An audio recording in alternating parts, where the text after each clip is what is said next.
Hash the shared meal. The afternoon sun filtered through the tall windows of Rosewood Diner, casting long golden stripes across the worn linoleum floor. It was the quiet hour, that peaceful space between lunch and dinner when the world seemed to slow down and take a breath. Marcus Wellington sat alone in a corner booth, a cup of coffee growing cold in front of him. He had chosen this diner specifically because no one knew him here. No photographers. No business associates. No one asking for favors or investments. Just Marcus, a man trying to remember what it felt like to be ordinary. At 62 years old, Marcus had built an empire in real estate and technology. His face had been on the cover of magazines. His name opened doors across the country. But lately, the penthouse felt empty. The fancy restaurants tasted hollow. Success, he was learning, made a poor companion during long, silent evenings. He glanced up from his newspaper when he heard the bell above the door chime. A young woman entered, holding the hands of two small children. The woman, who couldn't have been more than 30, had tired eyes but a gentle smile. Her daughter, maybe 7 years old, wore a faded pink dress that had been carefully mended at the hem. Her son, perhaps 5, clutched a small stuffed bear that had seen better days. The family settled into a booth across from Marcus. He watched, not meaning to stare, but unable to look away. There was something in the way the mother smoothed her daughter's hair, in the way she helped her son into his seat, that reminded Marcus of something long forgotten. His own mother, perhaps, before the money came. Before everything changed. The waitress, a woman named Doris who Marcus had learned worked double shifts most days, approached their table with menus. Marcus saw the young mother shake her head politely and say something quiet. Doris nodded with understanding and walked away, returning moments later with a single plate of chicken tenders and fries. One plate for 3 people. Marcus felt something shift in his chest. He watched as the mother broke the chicken tenders into careful portions, giving the larger pieces to her children. She took only the smallest bit for herself, along with a few fries. The children ate hungrily but with good manners, clearly taught to be grateful for what they had. "Mommy, aren't you hungry?" the little girl asked, her voice carrying across the quiet diner. "I had a big breakfast, sweetheart," the mother replied, her smile never wavering even though Marcus could see the lie in her eyes. "You and Tommy eat up. Growing kids need their energy." The little boy, Tommy, held up a fry to his mother. "We can share, Mama. Like you always say." The mother's eyes glistened, but she blinked quickly and kissed the top of his head. "That's very sweet, baby. You save your strength. We have a long walk home." Marcus felt his throat tighten. He knew that walk. Not from experience, but from the stories his own mother had told him. Stories of the years before his father's insurance money came through. Stories of choosing between paying the electric bill or buying groceries. Stories she shared to remind him where he came from, even as he climbed higher and higher. He had forgotten those stories lately. Forgotten what it meant to struggle. Forgotten what it meant to sacrifice. Marcus signaled to Doris, who came over with her order pad at the ready. "Yes, Mr. Wellington." He leaned in close, keeping his voice low. "That family over there. I want you to bring them whatever they want from the menu. Everything. Burgers, desserts, milkshakes, whatever the kids want.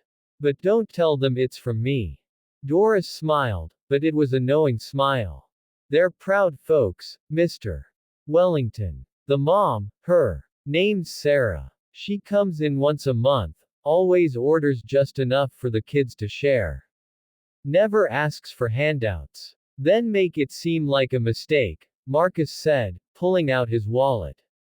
"Tell her there was a mix-up in the kitchen. Tell her it's a special promotion. I don't care. Just make sure those kids get a proper meal. And pack them something to take home, too. Doris patted his hand, her eyes warm. You're a good man, sir. Better than those magazines, no. Marcus watched as Doris returned to the family's table. He saw Sarah's confused expression as plates began arriving.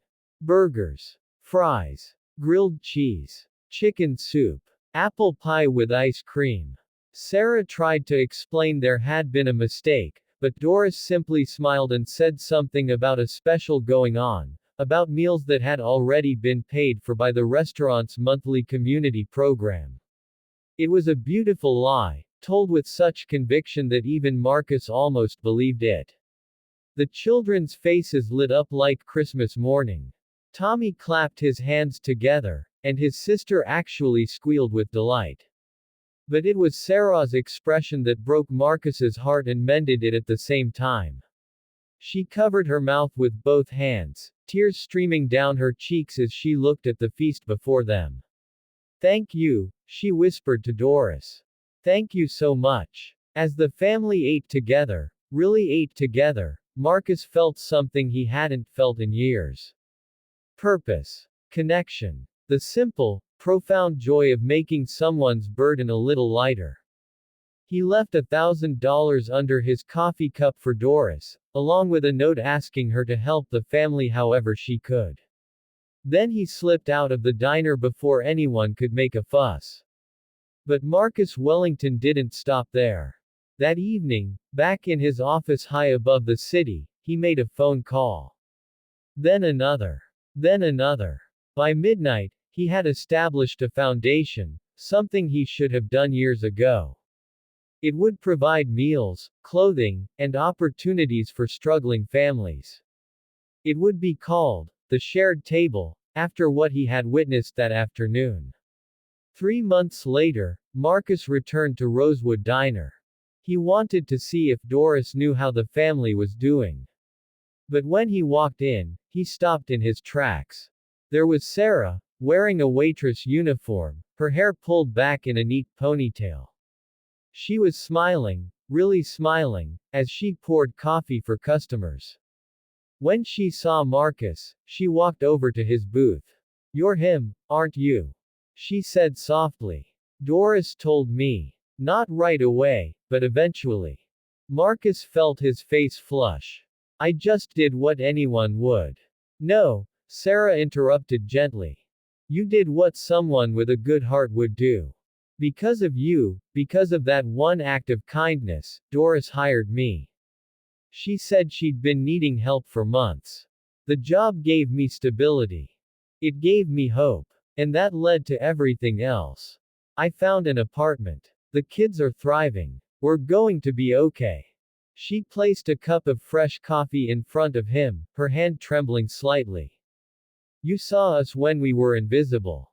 You gave us dignity when we had nothing. How do you even thank someone for that? Marcus looked up at her, his own eyes damp. You just did. And Sarah, you were never invisible. You were always worth seeing. As Sarah returned to her work, Marcus sat in his corner booth and understood, finally, what wealth really meant. It wasn't about the zeros in a bank account or the properties with his name on them. It was about this connection, compassion, the extraordinary power of seeing someone else's struggle and choosing to help carry the load. The coffee tasted perfect that afternoon. The best he'd ever had. And for the first time in longer than he could remember, Marcus Wellington felt truly rich.